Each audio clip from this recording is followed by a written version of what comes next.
أيها الإخوة، احذروا من كلمة مطر. يظن الكثير من الناس أن كلمة مطر يقصد بها الماء النازل من السماء فتسقى به الأرض لتنبت نباتها، والحقيقة أن كلمة مطر لم تستعمل في القرآن الكريم إلا بمعنى العذاب أو الأذى، ونحن ندعو الله عز وجل أن ينزل علينا المطر، هكذا يدعون، ولا حول ولا قوة إلا بالله العلي العظيم. وإليكم الآيات التي جاء فيها ذكر المطر لتعرفوا أن المطر علينا أن لا نذكره، وإنما علينا أن نلتزم بتوجيه القرآن. قال تعالى عن قوم لوط: وأمطرنا عليهم مطرا فانظر كيف كان عاقبة المجرمين. وقال: فجعلنا عاليها سافلها وأمطرنا عليهم حجارة من سجيل. وقال: وأمطرنا عليهم مطرا فساء مطر المنذرين. وأخبرنا عن مقولة الكفار: وإذ قالوا اللهم إن كان هذا هو الحق من عندك فأمطر علينا حجارة من السماء. وقال: فلما جاء أمرنا جعلنا عاليها سافلها وأمطرنا عليهم حجارة. وقال: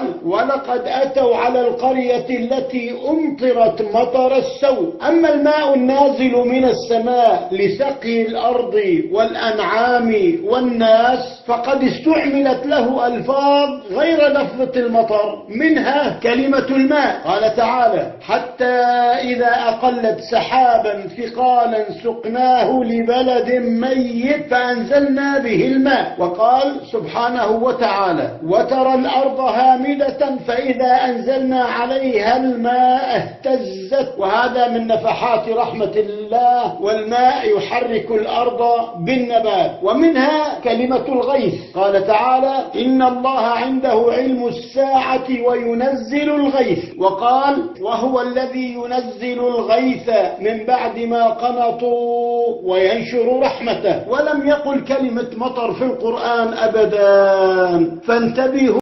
السلام عليكم، لا تنسوا الإعجاب بالفيديو والاشتراك في القناة تشجيعا لنا لنستمر بنشر المزيد إن شاء الله.